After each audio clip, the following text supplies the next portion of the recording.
En esta tarde hemos querido dar la oportunidad para que el Señor, como cada semana, Él trae su palabra y Él es fiel en alimentarnos con ella. Hemos querido darle la oportunidad a nuestro hermano pastor Marco Carrillo para que Él traiga la exposición de la palabra en esta hora y pasa al frente. Gracias, hermanos.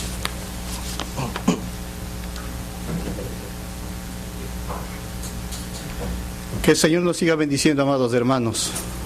Les voy a pedir ponerse de pies en esta hora. Tener una palabra de oración para luego abrir nuestras Biblias en la cita bíblica para el día de hoy. Padre y Dios nuestro, tu palabra dice: permaneced en mí y mis palabras permanezcan en ti. Te pedimos en esta hora que tu palabra fluya, Señor, en medio de tu pueblo y que sirva para edificar nuestras vidas y afirmar nuestras almas y nuestros corazones delante de ti. En los méritos de Cristo Jesús te pedimos y agradecemos. Amén. Les ruego por favor abrir sus Biblias en la segunda epístola del apóstol San Pablo al discípulo amado Timoteo. Segunda de Timoteo, capítulo 2, versículos del 1 al 7.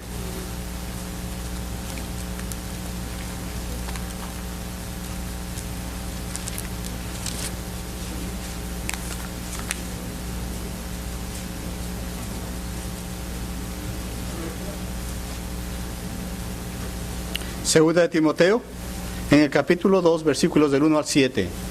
Ustedes, por favor, me acompañan con la vista mientras procedo a dar lectura. Dice la palabra: tú pues, hijo mío, esfuérzate en la gracia que es en Cristo Jesús. Lo que has oído de mí ante muchos testigos, esto encarga a hombres fieles que sean idóneos para enseñar también a otros. Tú pues sufre penalidades como buen soldado de Jesucristo. Ninguno que milita se enreda en los negocios de la vida a fin de agradar a aquel que lo tomó por soldado. Y también el que lucha como atleta no es coronado si no lucha legítimamente. El labrador, para participar de los frutos, debe trabajar primero. Considera lo que te digo y el Señor te dé entendimiento en todo. Tomen sus asientos, por favor. Para entrar a estudiar la palabra, vamos a poner una introducción. Se trata de una academia pequeña, militar, muy prestigiosa y muy especial. Aquí reclutaban a jóvenes con ciertas características físicas. Y el último reclutamiento tenía unos jóvenes apuestos, pero muy descuidados. Y el capitán, que estaba a cargo de este grupo, les veía su conducta y su comportamiento. Y un día tuvo que llamarle la atención y le preguntó a uno de los cadetes, le dice: ¿cómo está su comportamiento con usted? He notado que usted está tomando mucho. Y el joven le dice: sí, mi capitán, pero es que cuando yo bebo me siento como un coronel. A lo cual el capitán le dice: está bien lo que usted dice, pero está mal, porque si usted cambiara ciertas actitudes de su vida, no solamente se sentiría como un coronel, sino que sería un coronel, y además de eso, sería considerado como uno de los candidatos para pertenecer al grupo selecto de la Guardia del Rey. Pasaron los días y las semanas, y la actitud de este joven y de otros más que le acompañaban comenzó a cambiar. Comenzó a dar más atención a su cuidado físico, a la forma que se conducía y lo que hacía.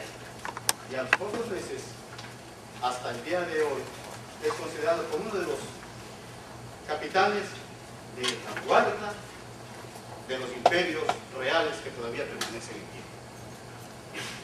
Mire cómo el estímulo de las palabras de un capitán a un joven despierta su interés y cambia la actitud. ¿Cuánto más la palabra de Dios, que es viva y eficaz y más cortante que toda espada de dos filos? Y aquí vemos al apóstol Pablo dirigiéndose a Timoteo, un joven. Aquí tenemos que mencionar que la iglesia tiene una gran cantidad de jóvenes. Acá también tenemos muchos jóvenes. Todavía estamos jóvenes, aunque un poquito más usados, pero seguimos siendo jóvenes. Pero qué lindo tener una juventud grande, la gran esperanza. Y el apóstol Pablo se dirige a este Timoteo, a cual conocía muy bien, y le amaba entrañablemente, a tal punto que cuando no le veía se sentía solo. Pero él le conocía y le anima. Por eso escribe esta epístola a él, dirigiéndose a él exclusivamente, porque él conocía que tenía un temperamento débil, era de una personalidad muy tímido y era muy enfermizo. Pero le escribe con amor.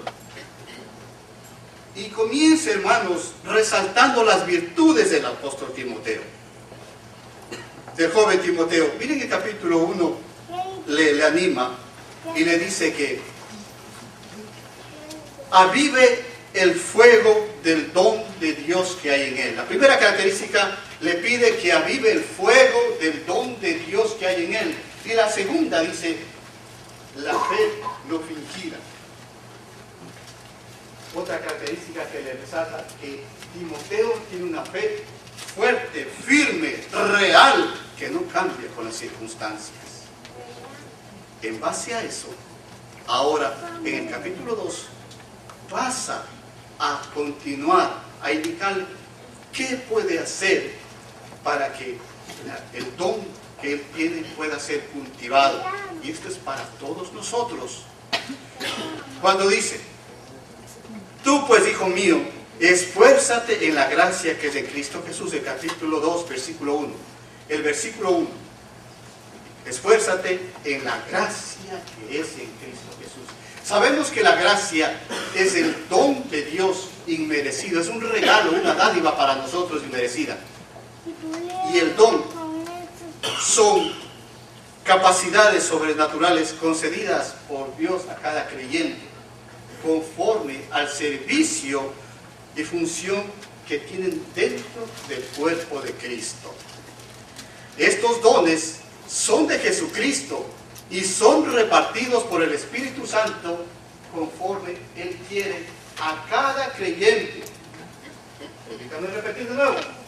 Los dones provienen del Señor Jesucristo y son distribuidos por el Espíritu Santo a cada creyente. Es decir, que ninguno de los que estamos aquí presentes, reunidos, y que hemos confesado a Jesucristo como nuestro Señor y Salvador, y por la fe hemos sido adoptados como hijos de Dios, podemos decir que no tenemos un don. Que no me diga la hermanita que tengo el nombre de su esposo. Sí, yo tengo mi don Marco. No. El don de Dios, el don, es decir, que todos nosotros tenemos un don, unos uno, otros más, conforme el Espíritu Santo quiso repartir. Y estos dones, como decíamos, tienen el propósito de perfeccionar a los santos para la obra del ministerio, para la edificación del cuerpo de Cristo, hasta que todos lleguemos a la unidad de fe en el conocimiento del Hijo de Dios. Una vez aclarado esto, continuamos con el mensaje. Y aquí, hermanos, en el capítulo 2, versículo 2 de 2 Timoteo que estamos viendo, el versículo 2 dice, lo que has oído de mí ante muchos testigos, esto encarga a hombres fieles que sean idóneos para enseñar también a otros. Mire, aquí el apóstol Pablo conocía a Timoteo y sabía del don que tenía y sabía la capacidad que tenía para maestro. Él quiere que actúe y trabaje como maestro y enseñe a otros para que cumplan esa función. La iglesia actual y en todos los tiempos la iglesia de Cristo necesita maestros que enseñen, que transmitan bien la palabra del Señor. Aquellos, la primera palabra dice, traza bien la palabra, porque siempre esto te salvarás a ti y salvarás a los que te oyen. La iglesia necesita maestros.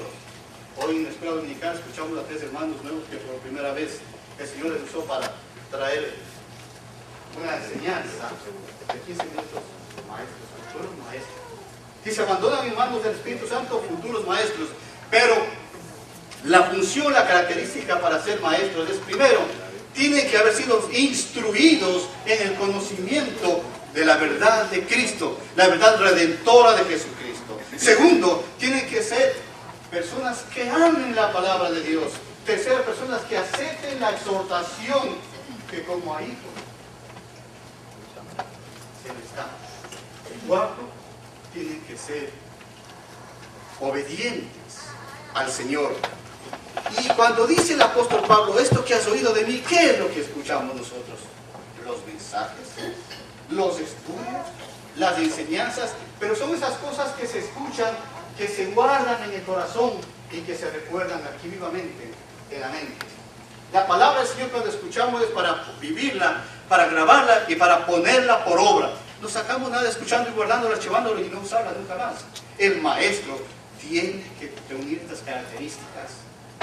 Lo que escucha la palabra de Dios, la guarda, la atesora, la vive, la actualiza, la da vida cada día. Luego de esto, el apóstol pasa a indicarle que esta tarea de confiar en el Evangelio, en otra parte el apóstol Pablo también dice, haz la obra de evangelista, también de transmitir el Evangelio. Pero esta tarea del maestro es una tarea ardua, es difícil. En nuestras fuerzas no lo podemos hacer. Pero si confiamos en el Señor, Él va a proveer todo lo que necesitemos. ¿Cuánto dicen? Estamos seguros, entonces, están conmigo. Luego que le dice esto, lo principal, la misión principal del creyente es evangelizar, enseñar, hablar de lo que Cristo ha hecho con nosotros. Pero ciertos requisitos. Y el apóstol Pablo usa la figura, ilustra con tres personajes aquí, con tres símiles, comenzando por la del buen soldado, cuando dice, tú pues, hijo mío, en el versículo 3 dice, tú pues sufre penalidades como buen soldado de Jesucristo. Primero, usa el ejemplo del soldado. En el versículo 5 dice, y también el que lucha como atleta, el ejemplo del atleta. Y en el versículo 6 dice, el labrador. Estas tres figuras, soldado, atleta y labrador, van unidas, son una unidad. No se puede tratar separadas, sino que las tres son una, a fin de comprender lo que el apóstol quiere, a fin de entender la misión que tenemos que cumplir para que sea completa, comenzando con la fe en Dios. Lo principal. Ahora, el versículo 3 lo compara con un soldado. Lean conmigo. Versículo 3 dice, tú pues sufre penalidades como buen soldado de Jesucristo. ¿Se dieron cuenta que hay un adjetivo calificativo ahí de buen soldado? No es cualquier soldado. No dice tú como soldado, sino dice tú como buen soldado de Jesucristo. Esta característica, un buen soldado. Todos los que hemos sido enrolados en las vidas de Jesucristo nuestro Señor, Él sabe que somos buenos, por eso nos aceptó, nos enroló. Buen soldado. Ahora, ¿cuáles son las características distintivas de un soldado? La primera del soldado tiene que ser valiente. Primerito, porque el valiente va a estar al frente. Va a estar al frente en la línea de batalla, no atrás. Debe conocer al enemigo y su estrategia. El buen soldado debe pelear de todo corazón porque sabe que su causa es noble y es verdadera. Debe estar dispuesto a obedecer las órdenes que le sean impartidas. Y aquí mismo dice, en el versículo 4, ninguno que milita se enrede en los negocios de la vida a fin de agradar a aquel que lo tomó por soldado. El buen soldado tiene que dedicarse a hacer lo que tiene por delante. Tiene que, como que dice, de cabeza, enteramente meterse en lo que está haciendo porque sabe que ahí está en juego su vida. De cómo se conduzca, cómo se comporte, cómo luche, depende de su vida. Tiene que olvidarse. No puede estar así peleando en el campo y atendiendo los negocios que tiene por acá. No, una sola cosa. Y el calificativo es buen soldado, excelente soldado, valiente soldado. Sí. Dedicado exclusivamente a hacer lo que tiene que cumplir la guerra. Hacer bien las cosas para poder agradar al que está arriba de él, al que lo enroló, al que lo tomó por soldado. Casi siempre las cosas se hacen buscando una mejora. El soldado tiene que demostrar valentía para aspirar a un ascenso. Por ser soldado, mañana quiero ser un poquito más, subteniente, después teniente y así sucesivamente. Entonces, ahora entendemos que es necesaria, primero, la fe. Pero necesitamos el valor del soldado. La segunda figura, ¿cuál es? Versículo 5. Dice, y también el que lucha como atleta no es coronado, sino lucha legítimamente. La característica del atleta, ¿cuál es?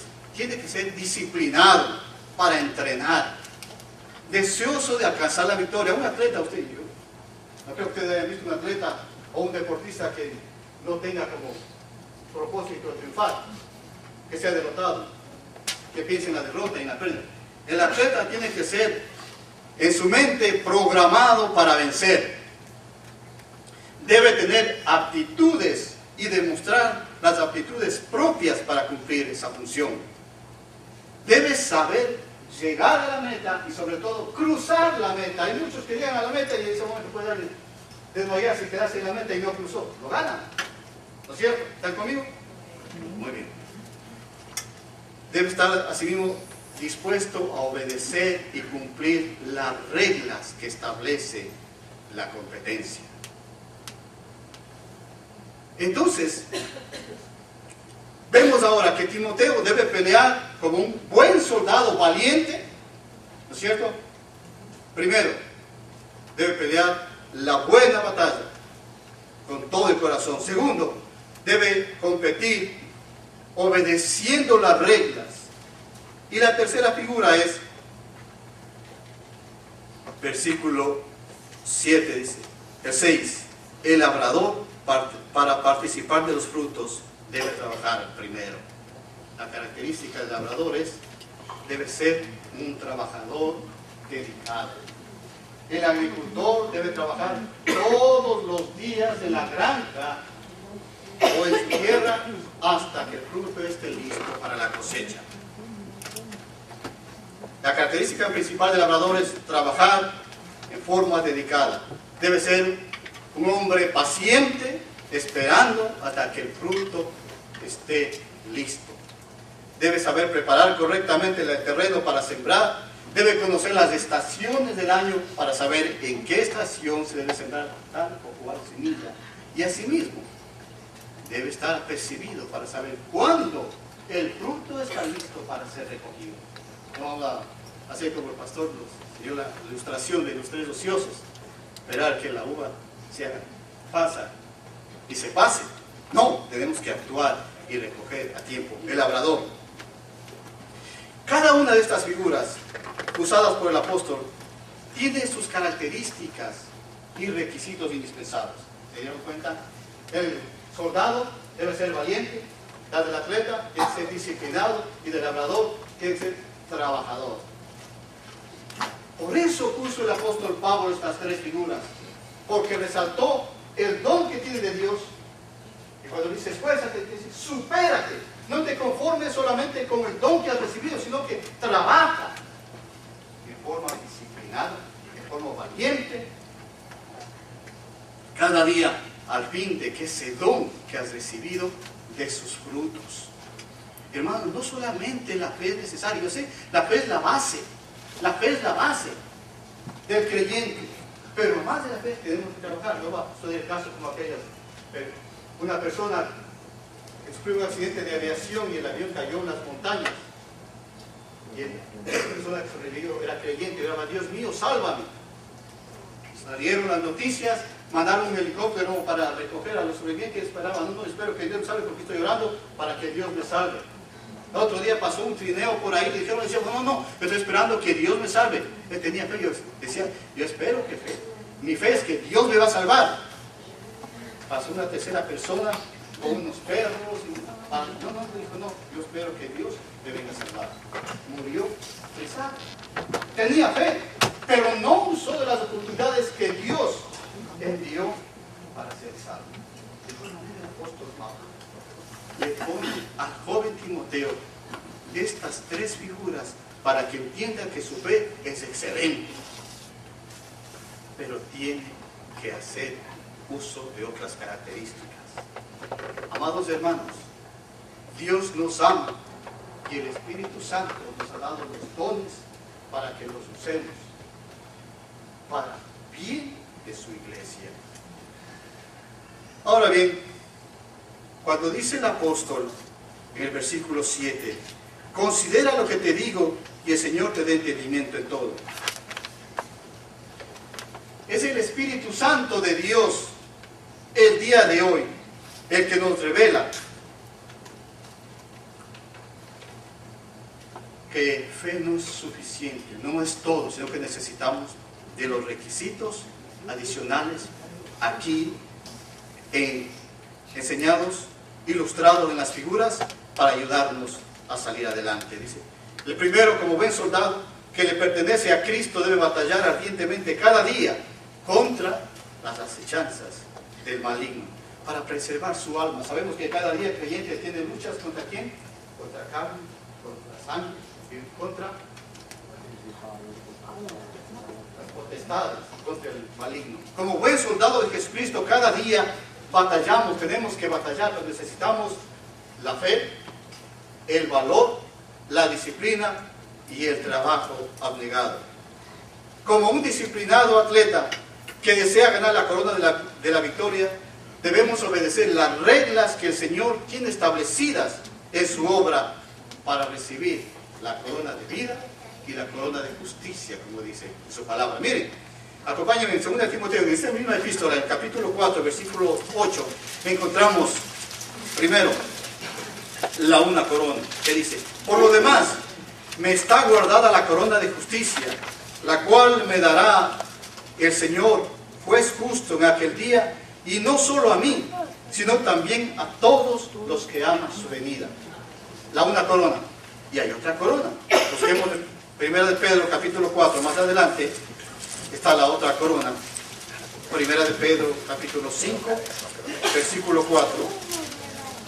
Y cuando aparezca el príncipe de los pastores, vosotros recibiréis la corona incorruptible de gloria. La otra corona. Es decir, que tenemos que trabajar como un disciplinado atleta, que deseamos ganar la corona, que el Señor mismo, juez justo, el pastor de los pastores, nos va a entregar. Pero tenemos que correr, tenemos que ser disciplinados, constantes y llegar a la meta. Cuando el Señor venga, recibiremos cada uno la corona de justicia y la corona de gloria de manos del Señor Jesucristo. No una corona incorruptible, no una corona como se hacía hace años atrás. El día de hoy los atletas corren y participan por premios económicos.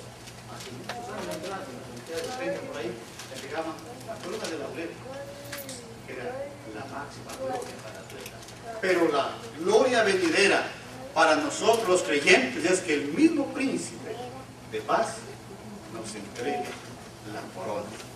Si sabemos competir y sabemos llegar a la meta, que no nos desalentemos. Y la tercera es trabajar con la misma dedicación con que hace el labrador, que recibe mejor beneficio si obtiene una mejor cosecha. El labrador trabaja para siembra un grano de maíz para esperar cosechar un grano de maíz. Y pone un granito, ¿qué cosecha? Una mazorca, ¿no es cierto? Y no una, sino una planta con varias mazorcas. Esa debe ser la meta y el propósito del creyente. Trabajar como labrador, ardientemente, tener paciencia y saber reconocer los tiempos para sembrar y el tiempo de cosechar. Porque si trabajamos para el reino de los cielos, del mismo Señor Jesucristo, recibiremos la recompensa. No vamos a hacer, como menciona la palabra, en Proverbios. Proverbios 2 capítulos está mencionando acerca del perezoso. Por ejemplo, Proverbios 24 dice, el perezoso no ara a causa del invierno y busca la cosecha en el verano. Si quieren pueden leer también el capítulo 24, versículos 30 y 31. Pero la conclusión es que debemos nosotros trabajar con ciertas características de valor, disciplina y trabajo permanente para que los dones que hemos recibido de parte de Dios a través del Espíritu Santo crezcan, que podamos ser mejores siervos y obreros del Señor en su viña hasta que Él venga para recompensar a cada uno conforme a la labor que hayamos hecho. Que el Señor nos bendiga. Vamos a ponernos de pies, por favor. Vamos a pedir a nuestro pastor que nos tiene una palabra de oración.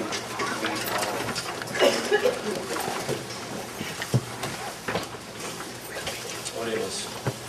Te damos gracias, Señor, por tu palabra, por tu exhortación a todos tus hijos, que vayan encontrando, Señor, su lugar, su espacio y la labor que tú quieres que realicen, Señor, para el beneficio de tu iglesia. Que una vez, Señor, que tú hayas revelado a nuestras vidas los dones y los talentos, como tú nos has enseñado hoy, seamos diligentes. Sigamos el ejemplo, Señor, de estos tres, el soldado, el atleta y el labrador. Que con sus mismas características, Señor, llevemos a cabo los ministerios en que tú nos has colocado en la iglesia, cualquiera que sea, Señor. Y Señor, tú abres para toda la iglesia un campo, Señor, un ministerio donde cada cual puede enrolarse, donde cada cual puede servir, y es en el evangelismo. Señor, no tenemos excusas para no servirte. Todos podemos servir, todos podemos hacer algo. Sabemos, Señor, que tú quieres remunerarnos por las cosas que hacemos aquí en la tierra. Y hoy te pido, Padre, que tú nos ayudes para que podamos ser hallados fieles el día que tengamos que compadecer delante de ti. Bendice, Señor, los nuevos creyentes, para que en su caminar cristiano ellos puedan también encontrar un lugar y algo que hacer para tu reino. Pues todos trabajamos, Señor, para que tú vengas pronto por tu iglesia, para que tu reino crezca, Señor, en medio de los hombres y podamos gozar para siempre de tu presencia, Señor. Bendice la iglesia y permite que esta palabra que hoy ha sido predicada, Señor, nosotros la podamos no solamente atesorar en el corazón, pero aplicarla, mi Dios. Y eso es esmerarnos en lo que hacemos para ti. Que lo que hacemos lo hagamos bien hecho, Señor. Con esmero, con diligencia, con responsabilidad, con disciplina.